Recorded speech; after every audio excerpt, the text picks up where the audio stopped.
Существует предположение, что Исмаил Самуни владел одной из самых крупных библиотек того времени, которая включала в себя работы как исламских, так и дохристианских мыслителей.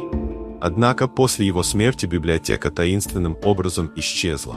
Некоторые считают, что ее книги были спрятаны в горах Памира и ждут своего открытия.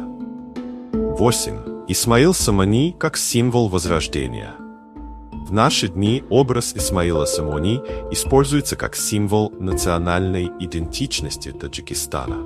Однако сам Исмаил, согласно сохранившимся записям, был скромным человеком, который никогда не стремился к личной славе.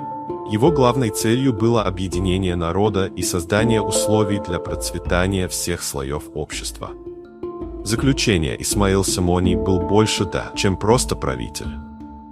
Его наследие продолжает жить в культуре, традициях и